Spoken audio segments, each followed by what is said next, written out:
Hey, what is going on everyone? Mike here, and today we are going to do a sales update video for Amazon FBA and Amazon Merchant Fulfilled. I want to kind of show you guys some 10 cool items I sold for a good profit that a lot of people may have passed up or may have missed. I think as a salesperson, it's very important to build a knowledge database in your head. Watching other people's sales is a great way to do that, believe it or not, because then if you remember those specific items and you're out picking or whatever, it may actually make you a ton of money.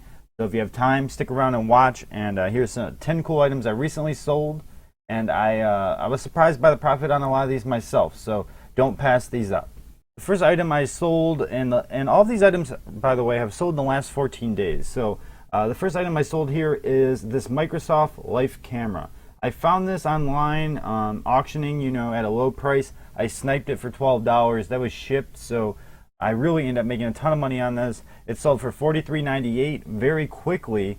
And one of the tips I give people is if you're trying to look for things to snipe or you want to learn how to snipe, something I do a lot is I just use the keyword new, or I'll check the new box on the left and search. And I look for new items that are selling for way more on FBA that are ending soon, that people are passing up or just trying to get rid of. Now the next item I sold are two of these Afterglow Wii U controllers. These Afterglow are like a third-party controller. They've been out for a long time. They've been on a lot of consoles. But I found them brand new on eBay, and two of them.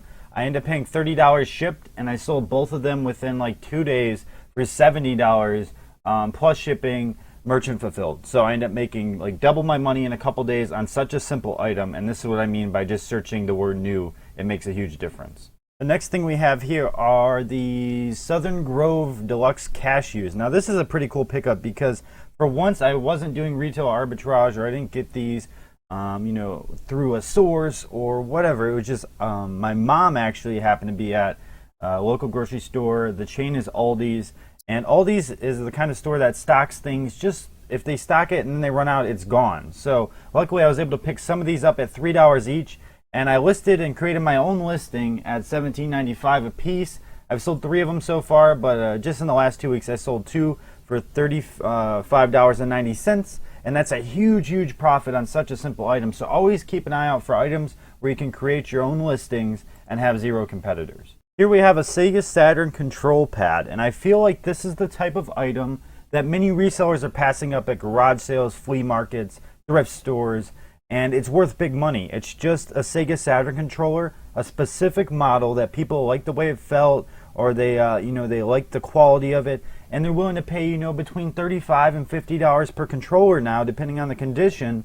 And you're just leaving money on the table. So do not pass these kinds of things up. Learn the value of peripherals for anything. I mean, it could be VCRs, video games, TVs, or audio peripherals. All the peripherals for these different things are worth a lot of money, and if you can learn the value, you can make an absolute killing selling the accessories that everyone needs to complete something.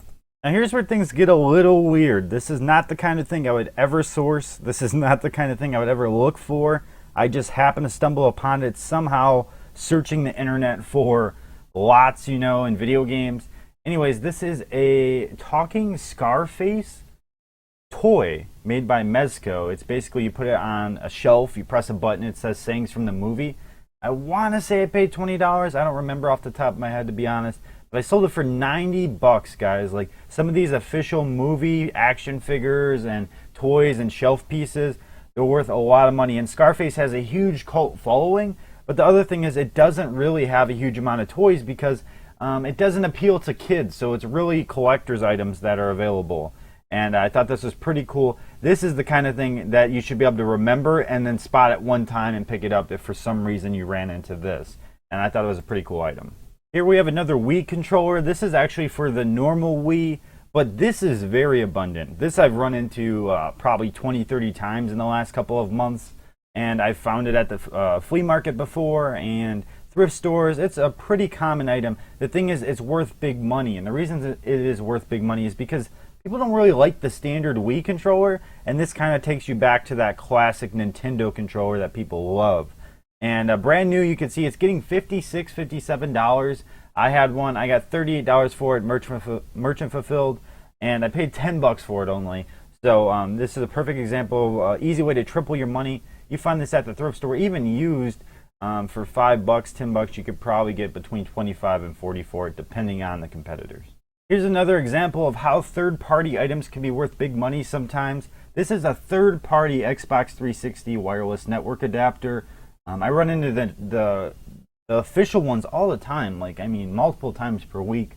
And this one used sold for $47. I paid nothing for it because I bought a lot of accessories and it was in the bottom of the box. I didn't even notice this was there.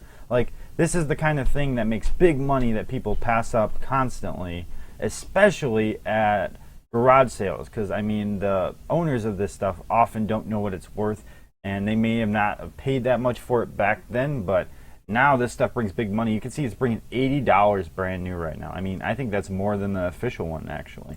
Next up, we have two PSP games you should keep an eye out for. Both of these were complete, but they're both worth a good amount of money, and PSP games typically aren't worth a lot, and a lot of times they aren't complete also. But if you just get these discs, they'll bring you, $30, $40. First one up is Yu-Gi-Oh! 5D's Tag Force 5. I got $46 for it. I paid like $1 if you factor the cost like I did. I bought a lot of tons of PSP games with the consoles and all that. The games I just kept as a minimal cost, really. I bought it to resell the PSP, and then there's just happened to be two great games in there. The next game is Grand Theft Auto Vice City Stories. Now there's a huge cult following behind Vice City, and for good reason. The game is phenomenal. So Vice City Stories was a huge hit also, just because people missed that game from the PS2.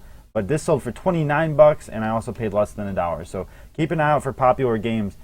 Almost anything Vice City will sell really fast. There's memorabilia, shirts, toys, all that stuff. People absolutely love Grand Theft Auto Vice City, and I must say it was probably one of my favorites as well. And the last thing we have here is a Nintendo DS Lite Crimson and Black. Now, I got this complete in the box, actually from Chad Pagel, and he sold to me at a good price. I can't remember the exact price off the top of my head, but I want to say I got two DSs from him for like $60. This was one of them, and it was complete in the box. It took about a month to sell. It was listed probably for 20 days before it sold in the last week or so. So I think close to a month. But I got $120 for it complete in the box. Brand new, it's selling for $160-ish. So sometimes people are willing to pay, $40 less for a complete in the box, and they would, they want to save that money instead of buying the new one. And it's kind of crazy to me because I'm the kind of person that would always just fork up a little extra cash to get the brand new sealed one. But this has happened many times to me where complete in the box will bring just a fraction less than the new price. The other thing is the shoppers may not be that savvy. They may not look at prices or compare much. So anything complete in the box, any consoles, any of that stuff is going to be good money. Do not pass it up. And if you go to a garage sale and you just see the box for a console for $5, I can almost guarantee you'll make money on it if it's in good condition as well. I used to make a great amount of money just selling DS cases, actually. Like Mario cases and Yoshi cases and all that. People sell those for really cheap, and there's buyers that'll pay $10, $15 a piece just for the case to complete their game. So always keep an eye out for this stuff. Alright everyone, well thank you for watching. I appreciate it, and I hope this 10-minute video gave you some insight into some things I've sold, and maybe one day it'll help you make money. That's the whole point, and it also gives people an idea of how I've been doing as well. So sales have been great. The YouTube channel is doing great. I appreciate all the support for all of you, and to the people who have been here for the full 10 minutes, thanks so much for spending 10 minutes of your day watching my video. I appreciate it so much. But get out there, sell, hustle, make some money, and just keep working hard. I promise you it's not a quick, easy way to make money reselling, but once you get it running, things go so much more smooth, and the people who last and keep working hard, they do so well, and a lot of other people just fade out. So don't be one of the people that fades out. Just keep working hard, guys. You can do it. I promise. Push, push, push.